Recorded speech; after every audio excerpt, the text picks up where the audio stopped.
Hello friends, അപ്പം ഇതാണ് നമ്മൾ ഓട്ടട കൊണ്ട് ഉണ്ടാക്കിയ ഒരു സ്പെഷ്യൽ ഡിഷ്. ഇത് സൂപ്പർ ടേസ്റ്റാണ് കേട്ടോ, ഞാൻ വെറുതെ പറയല്ല. ഇത് കഴിച്ചിട്ട് ഹവയും ഇക്കയൊക്കെ ഭയങ്കര അഭിപ്രായമാണ് പറഞ്ഞത്. ഇന്നാണെങ്കിൽ എൻ്റെ വീട്ടിൽ അനിയത്തി അഫിയും വന്നിട്ടുണ്ടേനി. ഓക്കത് ഭയങ്കരമായിട്ട് ഇഷ്ടമായിട്ടോ. അപ്പോൾ ഇതിൻ്റെ റെസിപ്പിയിലേക്ക് കിടക്കാം. 3 ഓട്ടടേനി എൻ്റെ കയ്യിൽ ബാക്കി ഉണ്ടായിരുന്നത്.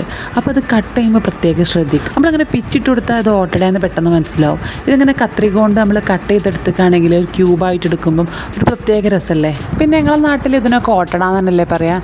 ചില സ്ഥലത്ത് ഊത്തപ്പം എന്നോ ഓട്ടപ്പം എന്നോ അങ്ങനെ പല പേരുകളും ഉണ്ട്, എനിക്ക് അറിഞ്ഞൂടാ കേട്ടോ. അപ്പോൾ നിങ്ങളുടെ നാട്ടിലെ പേരൊക്കെ ഒന്ന് കമൻറ്റ് ചെയ്യട്ടോ. പിന്നെ ഓട്ടടൻ്റെ കളർ വൈറ്റ് അല്ലേ എന്ന് ചിന്തിക്കും. ഞാനതിൽ മുത്താറിപ്പൊടി ഇട്ടുണ്ടാക്കിയ ഓട്ടടയാണ് കേട്ടോ. അതിൻ്റെ റെസിപ്പി പിന്നെ ഒരു ദിവസം കാണിക്കാം. അങ്ങനെ 3 ഓട്ടട ഇതേപോലെ കട്ട് ചെയ്തിട്ടുണ്ട്. ഈ ഒരു പാനിലേക്ക് 2 സ്പൂൺ നെയ്യാണ് എടുക്കുന്നത്. നെയ്യ് എടുത്തിട്ട് നമ്മൾ ഗാർണിഷ് ചെയ്യാൻ വേണ്ടിയിട്ട് അണ്ടിപ്പരിപ്പും മുന്തിരിയൊക്കെ ഒന്ന് എടുത്തിട്ട് ഗാർണിഷ് ചെയ്യാം.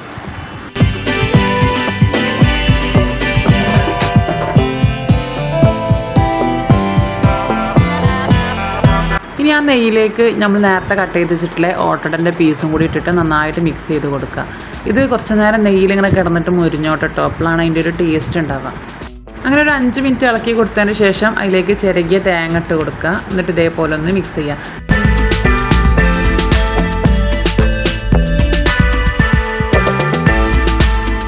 ഇതിലേക്ക് 1 സ്പൂൺ മിൽക്ക് മെയ്ഡ് ഇട്ട് കൊടുക്കുന്നുണ്ട്. മിൽക്ക് മെയ്ഡ് ഓപ്ഷനിലാണ് കേട്ടോ. പിന്നെ ഈ സമയത്തൊക്കെ ഇടയ്ക്കിടയ്ക്ക് ഇളക്കി കൊടുത്തുകൊണ്ട് നിൽക്കണേ. പിന്നെ ഇതിലേക്ക് കുറച്ച് പാലും കൂടി ഒഴിച്ചു കൊടുക്കണം കേട്ടോ. പാലൊഴിച്ച വീഡിയോ എൻ്റെ നിന്ന് മിസ്സായതാണ്. പാലും കൂടി ഒഴിക്കുമ്പോഴേ ഇതിന് ആ ഒരു ഡ്രൈനെസ് മാറുള്ളൂ, ഒരു ക്രീമി ടെക്സ്ചറിലേക്ക് വരുള്ളൂ. ഇനി ഇതിലേക്ക് ആവശ്യമുള്ള പഞ്ചസാര ഇട്ട് കൊടുക്കുക. ഞാനിവിടെ മിൽക്ക് മെയ്ഡ് ഇട്ടതുകൊണ്ട് 2 സ്പൂൺ പഞ്ചസാര നിർത്തിയിട്ടോ.